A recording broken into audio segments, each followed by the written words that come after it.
Guys, this is Jeff the Garage Guy. I want to show you a couple ideas I came up with for your display wall in the gym. We'll start off with this picture here. What Mark and I discussed when I was there was kind of different sections, and I wanted to make the sections stand out from each other, making the middle one the tallest and the deepest, and then stepping down in height and depth from the left to the right. And on the back wall of these, I was planning on doing maybe just creating the board and having Mark do a really cool coating on these. I designed this up until this point. Now, there would be shelves that you can put in here and hang stuff everywhere you want. But I kind of stopped the design because I came up with a different idea. I hope you guys like it. This thing was starting to look pretty expensive, and it has a lot of unnecessary parts in it. So I simplified the design. I think I came up with something pretty cool. First off, this blue lady, she's here just for scale. She's 5'6". And here's the new design. This is what the design's going to look like. It's going to look like there's going to be on the brick wall here, there'll be these little tiny 1/4 inch to 1/2 inch slivers. They'll appear to be in the brick. Little gaps, kind of, if you will, where you can clip in all these different pieces of hardware for shelves, and they make hardware for hangers and shirt displays and all kinds of different things like that. I want to first go through and show you how I want to create this brick wall. I'm going to just have to go through and explain stuff with different pictures to illustrate, because not everything's possible to design in the software. So let me start telling you my story here. All right.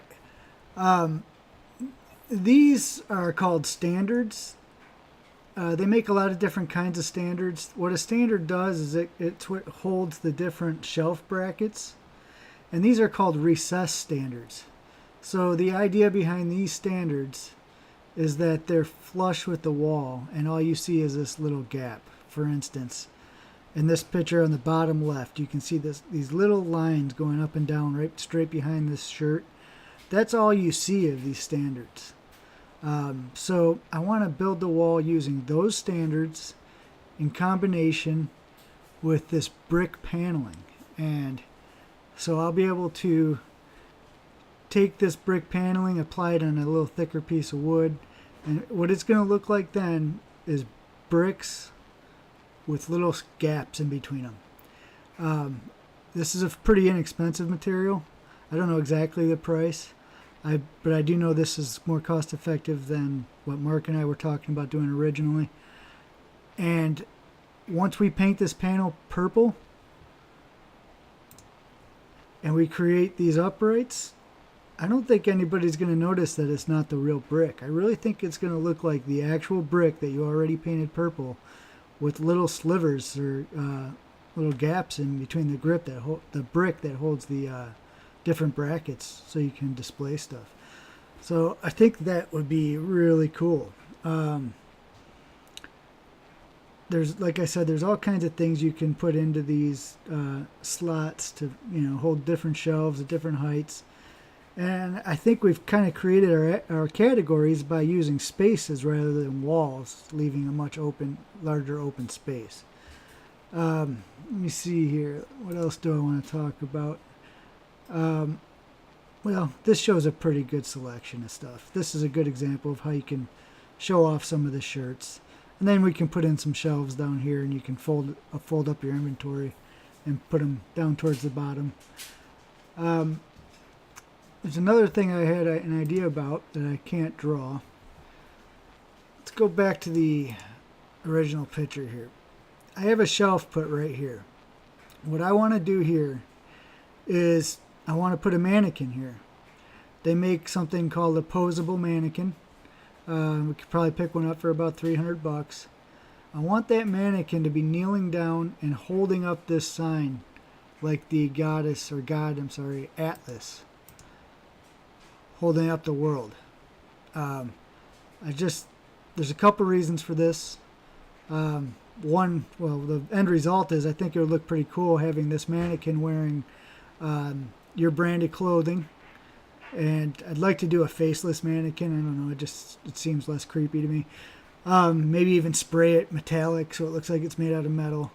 But basically, as you can see in this fuzzy picture here, we have a posable mannequin. I can position him like this, holding up your sign. It's just impossible for me to put that in the software without spending, I don't know, 100 hours trying to figure out how to do that. The reason I need something down the center is because I have to create a bracket to hold up the middle of this span. Because this thing is about 16 feet long.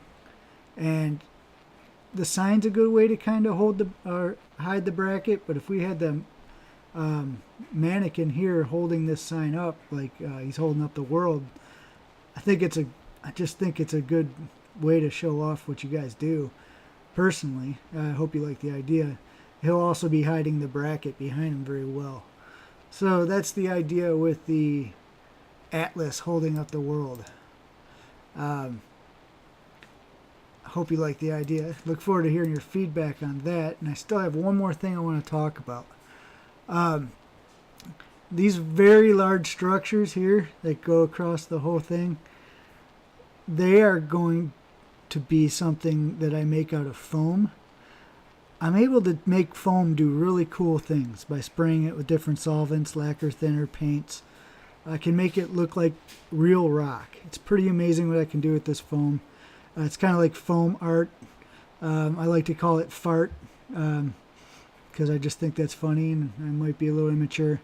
But anyway, I take this foam art and I can create anything from realistic looking stone to something completely out of this world. I want to show you an example that has nothing to do with what I plan on doing with yours, but it's just a funny thing my 12-year-old daughter did with a sample piece of foam we had. We poured, this is about the size of a brick. We poured lacquer thinner in a circle. We sprayed it with red and silver paint. An hour later, this is what it looks like. This actually looks like kind of gross, like almost a horror film prop with tendons and things like that. But the example is pretty neat. It shows kind of a few different stages. Like in the center here, there wasn't much lacquer thinner poured, so it didn't shrink down. And you can see it kind of looks like a rock.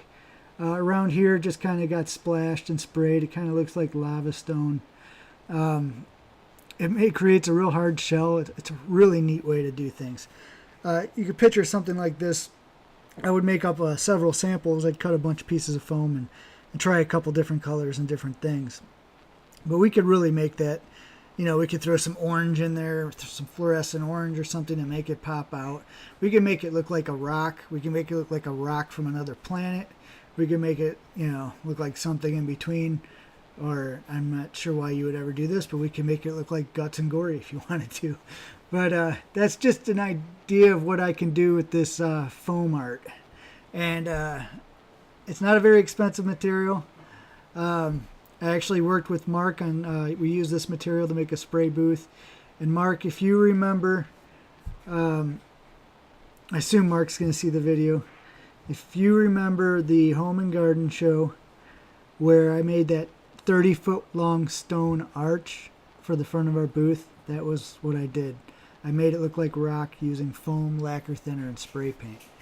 So that's another thing I'm not really able to draw in any type of reality. I just kind of put in stone uprights or something that looks like square rocks or something, but it would actually look a lot more realistic. At the very least, like a big chunk of rock that we pulled out of the earth, kind of like Stonehenge. Or we could be more creative. And I don't think we should pick out exactly what we'd want to do there until I make some practice samples and we let that evolve a little bit. So there we have it. That's my idea for now. Of course, we got lights in here shining down. We got this large foam art piece of sculpture here, which doesn't weigh much and doesn't cost too much. And then we got Atlas holding up your sign as if he's holding up the world, a real sign of strength. So I look forward to getting your feedback. I'll talk to you guys soon. Thanks.